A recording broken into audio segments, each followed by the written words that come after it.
Assalamualaikum warahmatullahi wabarakatuh. Saya perwakilan dari kelompok 6 akan mempresentasikan mengenai pendidikan holistik komprehensif. Di sini saya bersama dua rekan saya yaitu Chesiana dan Dimas Muhammad Ramadan. Yang pertama, saya akan mengenai pengertian pendidikan holistik komprehensif. Pendidikan komprehensif yaitu pendidikan yang menjangkau jauh mencakup semua sekolah tergantung pada pusat multi pendekatan.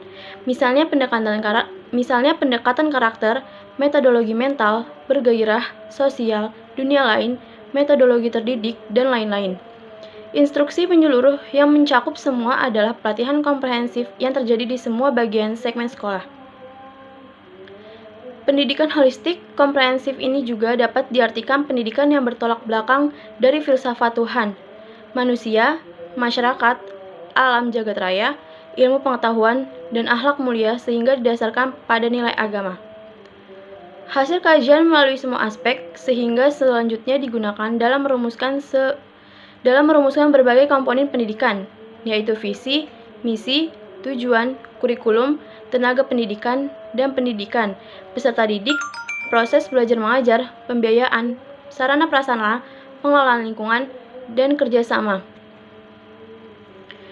Tujuan dari holistik komprehensif ini yaitu untuk membangun seluruh dimensi manusia dengan pendekatan terhadap pengalaman belajar yang menyenangkan dan juga menginspirasi untuk siswanya.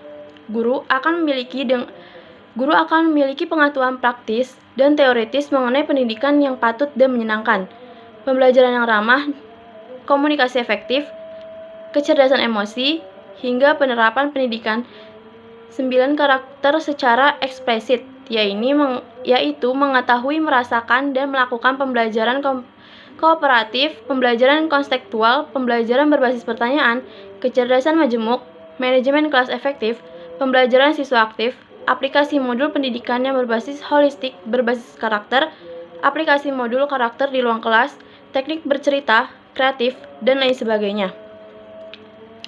Ciri-ciri pendidikan holistik komparatif yaitu corak yang relatif, integratif kurikulum, pengembangan sumber daya manusia, mengutamakan pembelajaran yang menyenangkan, dan memanfaatkan seluruh pendekatan dalam metode pembelajaran yang memadukan antar berbasis pada guru dengan berbasis pada siswa. Konsep pendidikan holistik komprehensif. Konsep pendidikan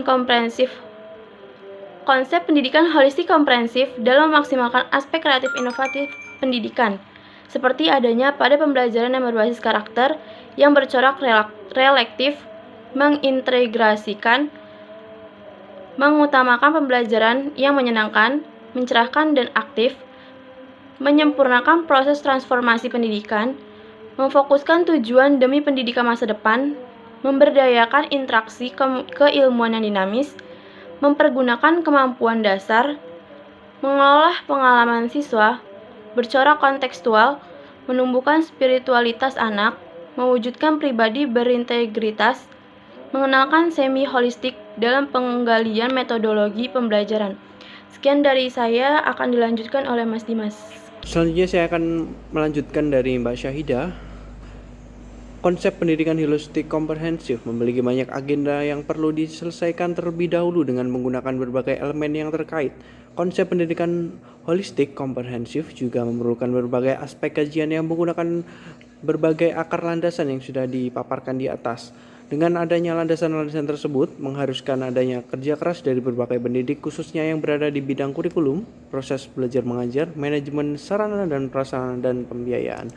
Konsep pendidikan Islam holistik komprehensif juga menerapkan berbagai teori-teori sosial, fisik, dan emosi yang berpikir kreatif secara mandiri dan bertanggung jawab. Pendidikan ini juga bertujuan untuk membangun seluruh dimensi manusia dengan pendekatan pada pengalaman belajar yang menyenangkan dan inspiratif untuk siswa. Dengan menggunakan konsep ini, guru akan dilengkapi dengan berbagai pengetahuan teoritis dan praktis mengenai pendidikan yang patut dan menyenangkan, pembelajaran yang ramah untuk otak gitu. Nah, selanjutnya adalah sejarah pendidikan holistik komprehensif. Pendidikan holistik lahir di respon positif dan bijaksana atas krisis ekologi, budaya, dan tantangan moral di abad ini yang bertujuan untuk mendorong kaum muda berbagai generasi penerus agar dapat hidup dengan bijaksana dan bertanggung jawab dalam suatu masyarakat yang saling pengertian dan secara berkelanjutan secara ikut berperan dalam pembangunan masyarakat. Pendidikan holistik berkembang sekitar tahun 1960 sampai 1970 sebagai akibat dari keprihatinan merebaknya krisis ekologis, dampak nuklir, polusi kimia dan radiasi, kehancuran keluarga, hilangnya masyarakat tradisional, hancurnya nilai-nilai tradisional serta institusinya. Selanjutnya, perkembangan gagasan pendidikan holistik mulai mengenai kemajuan yang signifikan terjadi ketika dilaksanakan konferensi pertama holistik nasional yang diselenggarakan oleh Universitas California pada Juli 1979 dengan menghadirkan the Mandela Society and National Center for the Exploration of Human Potential. Pada saat itu pendidikan holistik mulai diperkenalkan dan dipraktikkan di berbagai lembaga pendidikan di Indonesia dengan sebutan yang berbeda-beda. Namun seberapa jauh pendidikan holistik dikenal dan dilaksanakan di sekolah-sekolah tersebut, belum ada data yang dapat dijadikan pegangan gitu untuk sebuah penelitian dalam rangka untuk mengetahui seberapa jauh para pengelola lembaga pendidikan telah mengenal konsep pendidikan holistik secara implementasinya, serta bagaimana perbedaannya dengan lembaga pendidikan yang belum menerapkan konsep pendidikan holistik, serta apa saja faktor-faktor pendukung dan penghambatannya. Tampaknya perlu dijadikan objek penelitian tersebut gitu.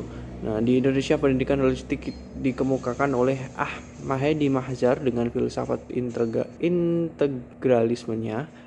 Filsafat integralismenya adalah filsafat yang mengandung segala sesuatu secara menyeluruh dan bersatu padu berdasarkan struktur tertentu.